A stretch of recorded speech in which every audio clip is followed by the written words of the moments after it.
الحمد لله رب العالمين الرحمن الرحيم مالك يوم الدين إياك نعبد وإياك نستعين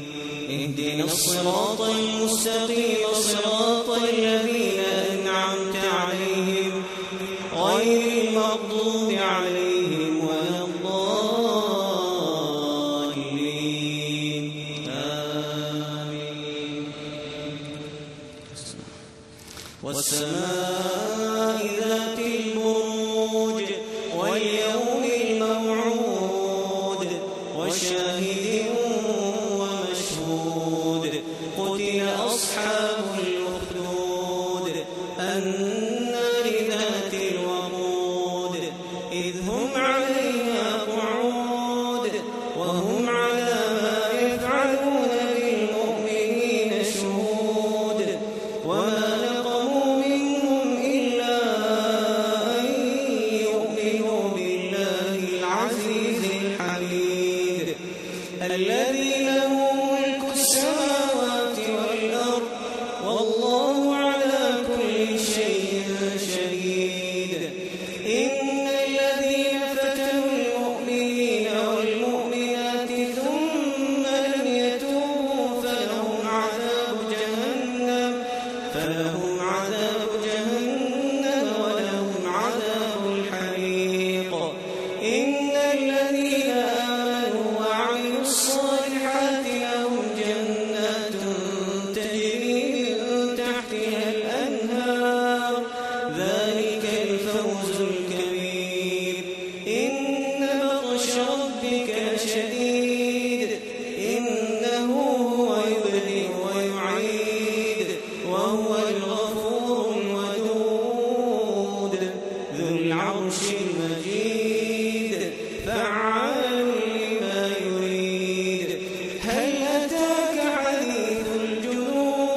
هل أتاك حديث الغاشية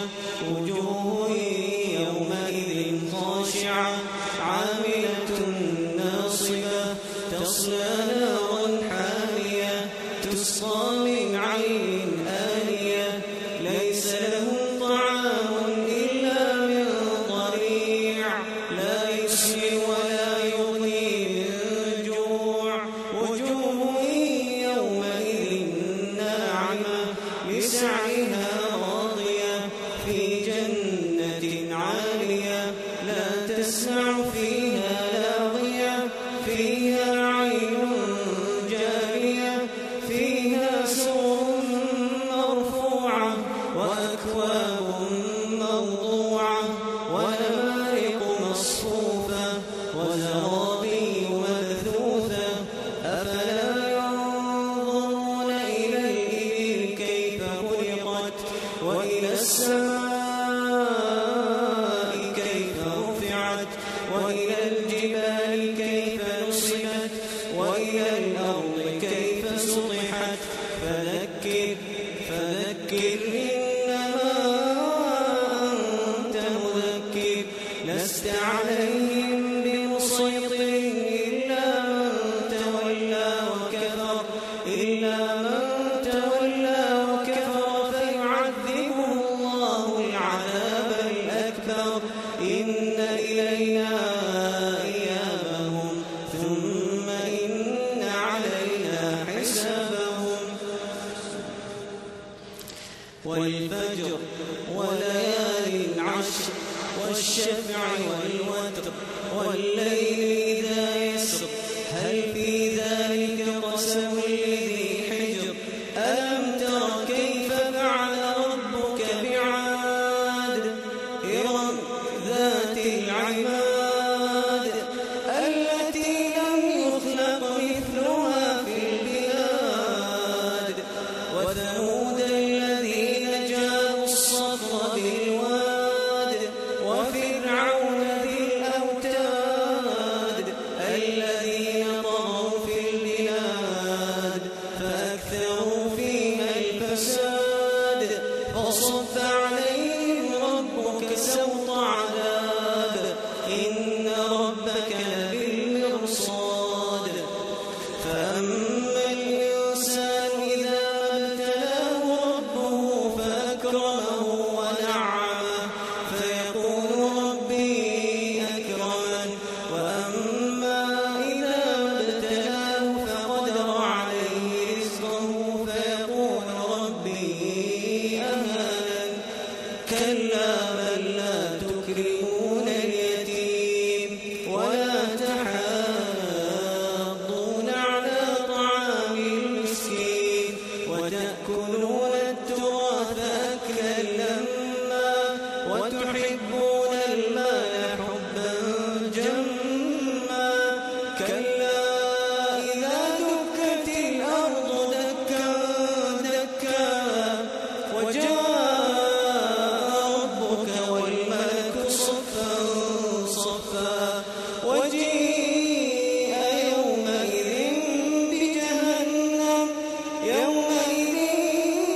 يتذكر الإنسان وأنى له الذكرى يقول يا ليتني قدمت لحياتي فيومئذ لا يعذب عذابه أحد ولا يوثق وثاقه أحد يا أيتها النفس المطمئنة ارجعي إلى ربك راضية مرضية فادخلي في عبادي وادخلي جنتي لا أقسم بهذا البلد وأنت حل بهذا البلد ووالد وما ولد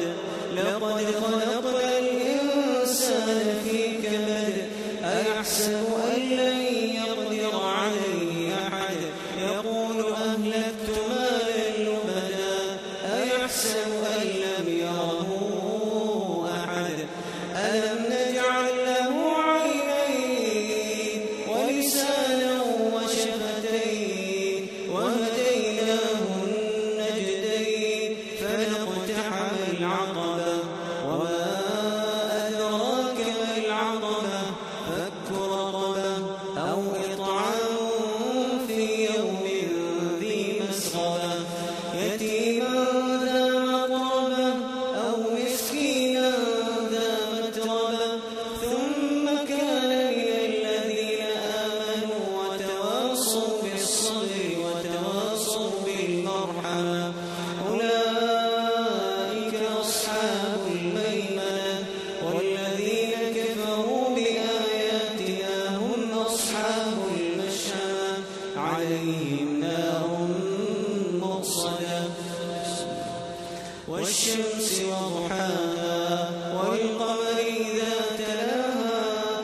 والنهار إذا جلاها والليل إذا يغشاها والسماء وما بناها والأرض وما طحاها ونفس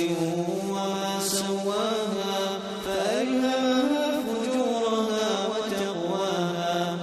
قد أفلح من زكاها وقد خاب من دساها كذبت ثمود بطغواها إذ انبعث أشقاها فقال لهم رسول الله ناقة الله وسقياها فكذبوه فعقروها فدمدم عليهم ربهم بذنبهم فسواها ولا يخاف عقباها والليل إذا يغشى والنهار إذا تجلى وما خلق الذكر والأنثى إن سعيكم لشتى فأما من أعطى واتقى وصدق بالحسنى فسنيسره لليسرى وأما من بخل واستغنى وكذب بالحسنى فسنيسره للعسرى وما يغني عنه ماله إذا تردى إن علينا للهدى وإن لنا للآخرة والأولى فأنذرتكم نارا تلظى لا يصلاها إلا الأشقى الذي كذب وتولى وسيجنبها الأتقى الذي يؤتي ماله يتزكى وما لأحد عنده من نعمة تجزى إلا ابتغاء وجه ربه الأعلى ولسوف يرضى والضحى والليل إذا سجى ما ودعك ربك وما قلى وللآخرة خير لك من الأولى ولسوف يعطيك ربك فترضى ألم يجدك يتيما فآوى ووجدك ضالا فهدى ووجدك عائلا فأغنى فأما اليتيم فلا تقهر وأما السائل فلا تنهر وأما بنعمة ربك فحدث ألم نشرح لك صدرك ووضعنا عنك وزرك الذي أنقض ظهرك ورفعنا لك ذكرك فإن مع العسر يسرا إن مع العسر يسرا فإذا فرغت فانصب وإلى ربك فارغب والتين والزيتون وطور سينين وهذا البلد الأمين لقد خلقنا الإنسان في أحسن تقويم ثم رددناه أسفل سافلين إلا الذين آمنوا وعملوا الصالحات فلهم أجر غير ممنون فما يكذبك بعد بالدين أليس الله بأحكم الحاكمين اقرأ باسم ربك الذي خلق خلق الإنسان من علق اقرأ وربك الأكرم الذي علم بالقلم علم الإنسان ما لم يعلم كلا إن الإنسان ليطغى أن رآه استغنى إن إلى ربك الرجعى أرأيت الذي ينهى عبدا إذا صلى أرأيت إن كان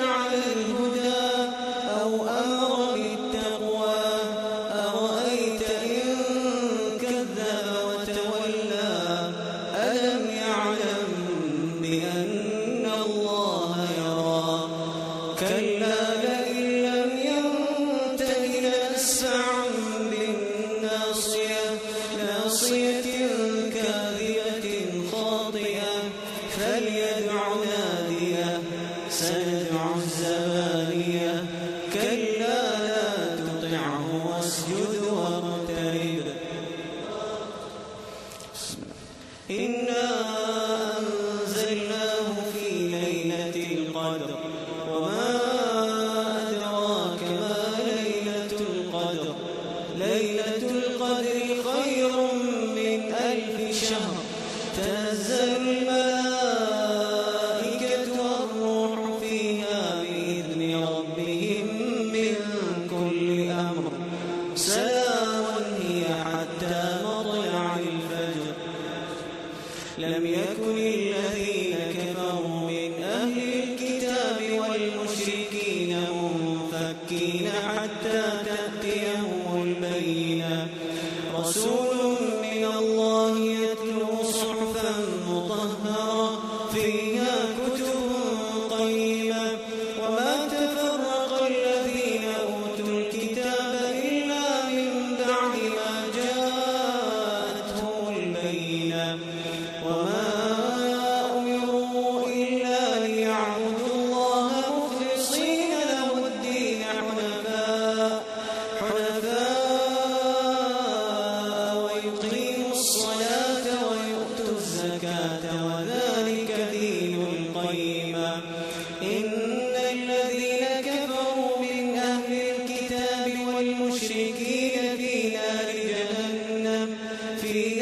جهنم خالدين فيها أولئك هم شر البرية إن الذين آمنوا وعملوا الصالحات أولئك هم خير البرية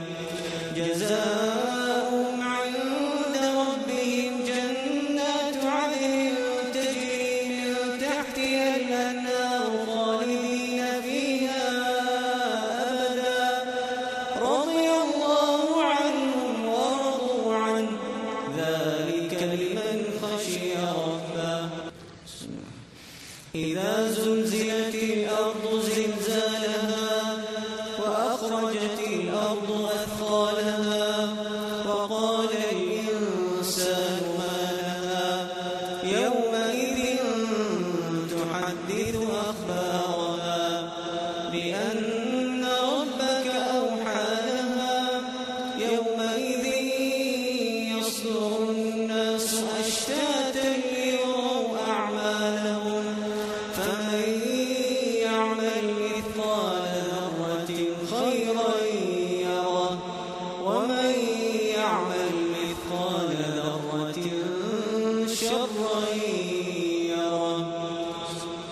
والعاديات ضبحا فالموريات قدحا فالمغيرات صبحا فأثرن به نقعا فوسطن به جمعا إن الإنسان لربه لكنود وإنه على ذلك لشهيد وإنه لحب الخير لشديد أفلا يعلم إذا بعثر ما في القبور وحصل ما في الصدور إن ربهم بهم يومئذ لخبير القارعة ما القارعة وما أدراك ما القارعة يوم يكون الناس كالفراش المبثوث وتكون الجبال كالعهن المنفوش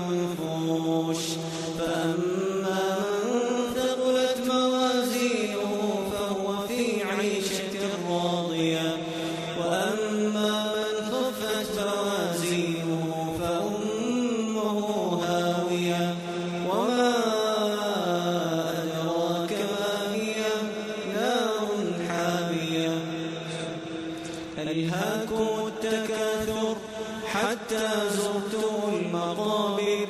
كلا سوف تعلمون ثم كلا سوف تعلمون كلا لو تعلمون علم اليقين لترون الجحيم ثم لترونها عين اليقين ثم لتسألن يومئذ عن النعيم والعصر إن الإنسان لفي خسر إلا الذين آمنوا وعملوا الصالحات وتواصوا بالحق وتواصوا بالصبر ويل لكل همزة لمزة الذي جمع مالا وعددا يحسب أن ماله أخلدا كلا لينبذن في الحطمة وما أدراك ما الحطمة نار الله الموقدة التي تطلع على الأفئدة إنها عليهم مؤصدة في عمد ممددة ألم تر كيف فعل ربك بأصحاب الفيل ألم يجعل كيدهم في تضليل وأرسل عليهم طيرا أبابيل ترميهم بحجارة من سجيل فجعلهم كعصف مأكول لإيلاف قريش إيلافهم رحلة الشتاء والصيف فليعبدوا رب هذا البيت الذي أطعمهم من جوع وآمنهم من خوف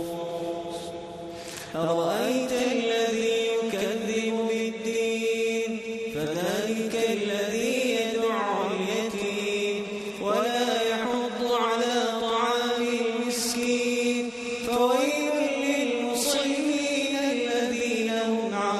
صلاتهم ساهون الذين هم يراءون ويمنعون الماعون إنا أعطيناك الكوثر فصل لربك وانحر إن شانئك هو الأبتر قل يا أيها الكافرون لا أعبد ما تعبدون ولا أنتم عابدون ما أعبد ولا أنا عابد ما عبدتم ولا أنتم عابدون ما أعبد لكم دينكم ولي دين إذا جاء نصر الله والفتح ورأيت الناس يدخلون في دين الله أفواجا فسبح بحمد ربك واستغفره إنه كان توابا تبت يدا أبي لهب وتب ما أغنى عنه ماله وما كسب سيصلى نارا ذات لهب وامرأته حمالة الحطب في جيدها حبل من مسد قل هو الله أحد الله الصمد لم يلد ولم يولد ولم يكن له كفوا أحد قل أعوذ برب الفلق من شر ما خلق ومن شر غاسق إذا وقب ومن شر النفاثات في العقد ومن شر حاسد إذا حسد قل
الرحيم الحي الحليم الحي الكريم الحي الذي لا يموت ذو الجلال والإكرام. ونحن على ما قال ربنا وخالقنا ورازقنا من الشاهدين ولما أوجب وألزم غير جاحدين والحمد لله رب العالمين. اللهم لك الحمد على ما أنعمت به علينا من نعمك العظيمة وآلائك الجسيمة حيث أنزلت علينا خير كتبك وأرسلت إلينا أفضل رسلك وشرعت لنا أفضل شرائع دينك وجعلتنا من خير أمة أخرجت للناس وهديتنا لمعالي دينك الذي ارتضيته لنفسك الذي بنيته على 5 شهادة أن لا إله إلا الله وأن محمدا رسول الله وإقام الصلاة وإيتاء الزكاة وصيام رمضان وحج البيت الحرام. ولك الحمد على ما يسرته من صيام شهر رمضان وقيامه وتلاوة كتابك العزيز الذي لا يأتيه الباطل من بين يديه ولا من خلفه تنزيل من حكيم حميد. اللهم لك الحمد كما هديتنا للإسلام وعلمتنا الحكمة والقرآن. اللهم إنا عبيدك بنو عبيدك بنو إمائك نواصينا بيدك ماض فينا حكمك عدل فينا قضاءك. نسألك اللهم بكل اسم هو لك سميت به نفسك أو أنزلته في كتابك أو علمته أحدا من خلقك أو استأثرت به في علم الغيب عندك أن تجعل القرآن العظيم ربيع قلوبنا ونور صدورنا وجلاء أحزاننا وذهاب همومنا وغمومنا وسابقنا ودليلنا إليك وإلى جناتك جنات النعيم. اللهم ذكرنا منه ما نسينا وعلمنا منه ما جهلنا وارزقنا تلاوته آناء الليل وأطراف النهار على الوجه الذي يرضيك عنا. اللهم اجعلنا ممن يحل حلاله ويحرم حرامه ويعمل بمحكمه ويؤمن بمتشابهه ويتلوه حق تلاوته. اللهم اجعلنا ممن يقيم حدوده ولا تجعلنا ممن يقيم حروفه ويضيع حدوده واجعلنا من أهل القرآن. اللهم اجعلنا من أهل القرآن الذين هم أهلك وخاصتك يا أرحم الراحمين. اللهم اجعل القرآن لقلوبنا ضياء ولأبصارنا جلاء ولأسقامنا دواء ولذنوبنا ممحصا وعن النار مخلصا. اللهم ألبسنا به الحلل وأسكننا به الظلل وأسبغ علينا به النعم وادفع عنا النقم واجعلنا به عند الجزاء من الفائزين وعند النعماء من الشاكرين وعند البلاء من الصابرين يا رب العالمين. اللهم انفعنا وارفعنا بالقرآن العظيم الذي رفعت مكانه وأيدت سلطانه وبينت برهانه وقلت يا أعز من قائل سبحانه فإذا قرأناه فاتبع قرآنه ثم إن علينا بيانه أحسن كتبك نظاما وأفصحها كلاما وأبينها حلالا وحراما محكم البيان ظاهر البرهان محروس من الزيادة والنقصان فيه وعد ووعيد وتخويف وتهديد لا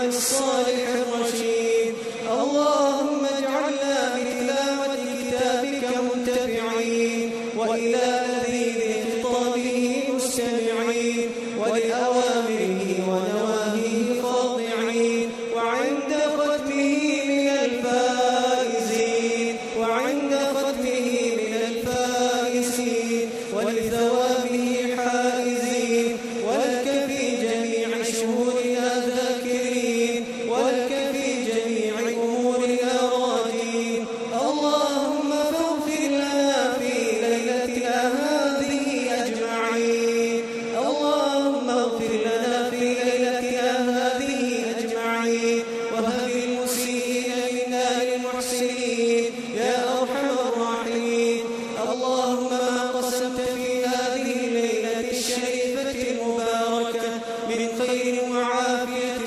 وصحة وسلامة وسعة رزق فاجعل لنا منه أوفر الحظ والنصيب، وما أنزلت فيها من سوء وبلاء وشر وداء وفتنة فاصرف عنا وعن المسلمين برحمتك يا أرحم الراحمين. اللهم اختم لنا شهر رمضان برضوانك. اللهم اختم لنا شهر رمضان برضوانك، واجعل مآلنا إلى جناتك، وأعذنا من عقوبتك ونيرانك برحمتك يا أرحم الراحمين. اللهم اغفر للمؤمنين والمؤمنات والمسلمين والمسلمات، وأصلح ذات بينهم، وألف بين قلوبهم، وانصرهم على عدوك وعدوهم، واهدهم سبل السلام، وأخرجهم من الظلمات إلى النور، وجنبهم الفواحش والفتن ما ظهر منها وما بطن، وبارك اللهم لنا في أسماعنا وأبصارنا وأزواجنا أبدا ما أبقيتنا، واجعلنا شاكرين لنعمك مثنين بها عليك قابليها، وأتمها علينا يا رب العالمين. اللهم اغفر لجميع موتى المسلمين الذين شهدوا لك بالوحدانية ولنبيك بالرسالة وماتوا على ذلك. اللهم اغفر لهم وارحمهم وعافهم واعف عنهم، وأكرم نزلهم ووسع مدخلهم، واغسلهم بالماء والثلج والبرد، ونقهم من الذنوب والخطايا كما ينقى الثوب الأبيض من الدنس. اللهم أنزل على قبورهم الضياء والنور والفسحة والسرور، وجازهم بالحسنات إحسانا وبالسيئات عفوا وغفرانا، حتى يكونوا في بطون الألحاد مطمئنين، وعند قيام الأشهاد آمنين، وبجودك ورضوانك واثقين، وإلى أعلى علو درجاتك سابقين برحمتك يا أرحم الراحمين. اللهم انقلهم جميعا من ضيق الحود ومرات عدود إلى جناتك جنات الخلود، في سر مضود وطلح منضود وظل ممدود وماء مسكوب. اللهم ارحمنا إذا صرنا إلى ما صاروا إليه. اللهم ارحمنا برحمتك إذا صرنا إلى ما صاروا إليه، تحت الجنادل والتراب وحدنا برحمتك يا أرحم الراحمين. اللهم إنا نسألك من الخير كله عاجله وآجله ما علمنا منه وما لم نعلم، ونعوذ بك من الشر كله عاجله وآجله ما علمنا منه وما لم نعلم. اللهم إنا نسألك من خير ما سألك عبدك ورسولك محمد صلى الله عليه وسلم وعبادك الصالحون، ونعوذ بك من شر ما استعاذك منه عبدك ورسولك محمد صلى الله عليه وسلم وعبادك الصالحون. اللهم إنا نسألك الجنة وما قرب إليها من قول وعمل، ونعوذ بك من النار وما قرب إليها من قول وعمل، وما قضيت من قضاء فاجعل ربنا تقبل توبتنا ومحص ذنوبنا وسيئاتنا وثبت حجتنا واهد قلوبنا وسدد ألسنتنا واسلل سخائر صدورنا واهدنا لأحسن الأخلاق لا يهدي لأحسنها إلا أنت واصرف عنا سيئها لا يصرف عنا سيئها إلا أنت اللهم انقلنا بالقرآن العظيم من الشقاء إلى السعادة ومن النار إلى الجنة ومن السخط إلى الرضا ومن الفقر إلى الغنى ومن الإساءة إلى الإحسان ومن الذل إلى العز ومن الإهانة إلى الكرامة ومن البدعة إلى السنة ومن أنواع الشر كله إلى أنواع الخير كله برحمتك يا أرحم الراحمين اللهم إنا نسألك الآن والعفو عما سلف وكان من الذنوب والعصيان اللهم اغفر لنا بخير واجعل عواقب أمورنا إلى خير يا كريم اللهم لا تجعل بيننا وبينك في رزقنا أحدا سواك واجعلنا أغنى خلقك بك وأفقر عبادك إليك وهب لنا غنى لا يطغينا وصحة لا تلهينا واغننا اللهم عمن أغنيته عنا واجعل آخر كلامنا من الدنيا شهادة أن لا إله إلا الله وأن محمدا رسول الله وتوفنا وأنت راض عنا غير ربان وتوفنا وأنت راض عنا غير ربان واجعلنا في موقف القيامة من الآمنين مع الذين لا خوف عليهم ولا هم يحزنون برحمتك يا أرحم الراحمين اللهم تقبل منا ختم القرآن وتجاوز عنا ما كان من خطأ أو نسيان أو تحريف أو تغيير أو زيادة أو نقصان وآمنا من عذاب القبر ومن سؤال منكر ونكير وبيض وجوهنا يوم البعث وبيض وجوهنا يوم البعث يا رب العالمين اللهم يمن كتابنا ويسر حسابنا وثبت على الصراط أقدامنا وأسكنا في وسط الجنات وارزقنا جوار نبيك محمد صلى الله عليه وسلم وأكرمنا يوم البعث يوم لقائك يا ديان لا إله إلا الله عدد ما مشى فوق الأراضين ودرج لا إله إلا الله الذي بيده مفاتيح الفرج يا فرجنا يا فرجنا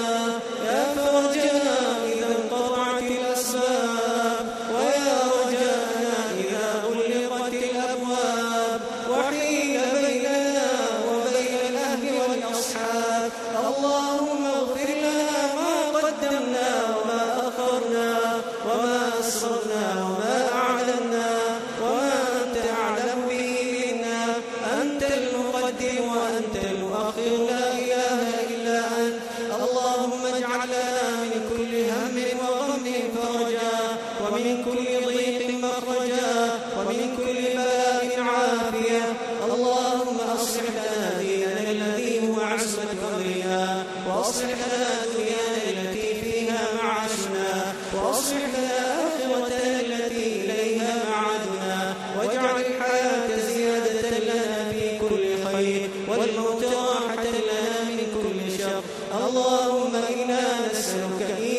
وحب المساكين، وأن تغفر لنا وترحمنا برحمتك يا أرحم الراحمين. اللهم يا مصرف القلوب والأبصار صرف قلوبنا إلى طاعتك. اللهم يا مقلب القلوب والأبصار ثبت قلوبنا على دينك. اللهم إنا نسألك فواتح الخير وخواتمه وجوامعه وأوله وآخره وظاهره وباطنه والدرجات العلى من الجنة. اللهم لا تدع لنا في مقامنا هذا ذنبا إلا غفرته، ولا هما إلا فرجته، ولا كربا إلا نفسته، ولا دينا إلا قضيته، ولا مريضا إلا شفيته، ولا مريضا إلا شفيته، ولا مبتلا إلا عافيته، ولا ضالا إلا هديته، ولا عسيرا إلا يسرته،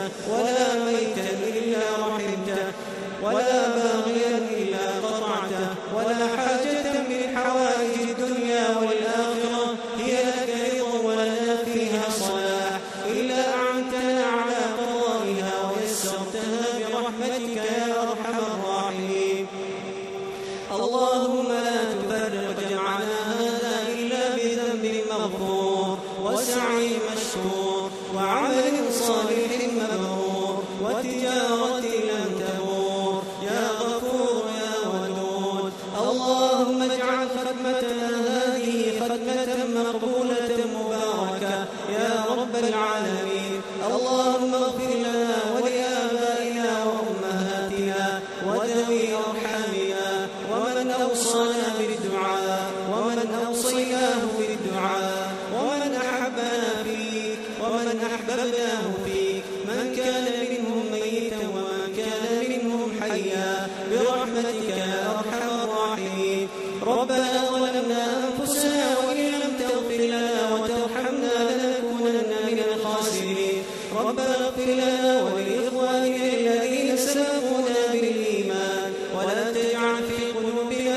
غلا للذين آمنوا ربنا إنك رؤوف رحيم. ربنا اغفر لنا ذنوبنا وإسرافنا في أمرنا وثبت أقدامنا وانصرنا على القوم الكافرين. اللهم صل على محمد صلاة تنبع عن روح المحبة منا والولاء وتصدر من صميم الإخلاص منا والوفاء. اللهم صل على خير الورى وأفضل من اختار ربنا واجتبى وجعله أكمل قدوة نقتدي. اللهم احشرنا في زمرته، اللهم احشرنا في زمرته واجعلنا من أهل شفاعته وأحينا على سنته واسقنا من يده الشريفة شربة لا نظمأ بعدها أبدا برحمتك يا أرحم الراحمين.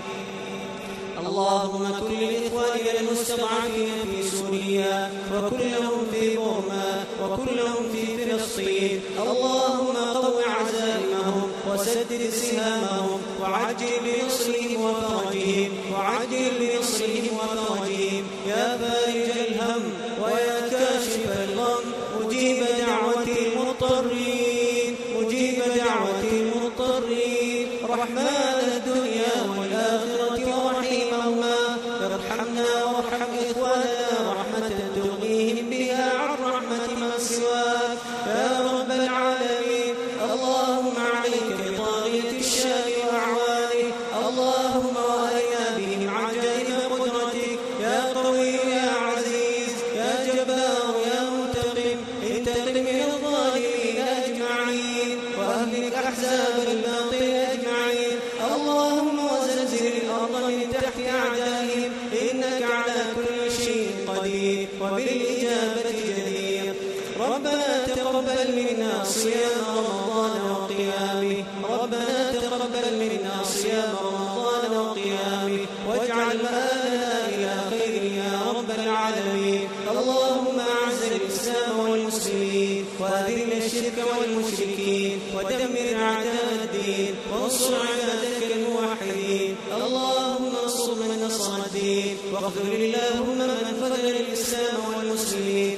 يا رب العالمين. اللهم احفظنا بالإسلام قائمين واحفظنا واحفظنا بالإسلام قاعدين واحفظنا بالإسلام راقدين ولا تشمت بنا الأعداء ولا الحاسدين برحمتك يا أرحم الراحمين. اللهم اغفر لآبائنا وأمهاتنا كما ربونا صغارا. اللهم اغفر لآبائنا وأمهاتنا كما ربونا صغارا يا رب العالمين. اللهم اجعلنا ممن دعاك كما أجبته واستنصرك كما نصرته واستغفرك كما غفرته واستهداك كما هديته برحمتك يا أرحم الراحمين. اللهم إنا نسألك رحمة من عندك تهدي بها قلوبنا وترم بها شعثنا وتصلح بها أمورنا وتحفظ بها غائبنا وترحم بها موتانا يا رب العالمين. اللهم صل على محمد ما ذكره الذاكرون الأبرار وصل على محمد ما تعاقب الليل والنهار وصل على محمد وعلى أصحابه الأبرار وصل على محمد وعلى أزواجه الأطهار وصل اللهم وسلم تسليما كثيرا إلى يوم المآد. اللهم صل وسلم على نبينا محمد وعلى آله وصحبه ومن تبعهم بإحسان إلى يوم الدين وعنا معهم بعفوك وكرمك يا أكرم الأكرمين. اللهم إنا نعوذ برضاك من سخطك وبمعافاتك من عقوبتك وبك منك لا نحصي ثناء عليك أنت كما أثنيت على نفسك. سبحان ربك رب العزة عما يصفون وسلام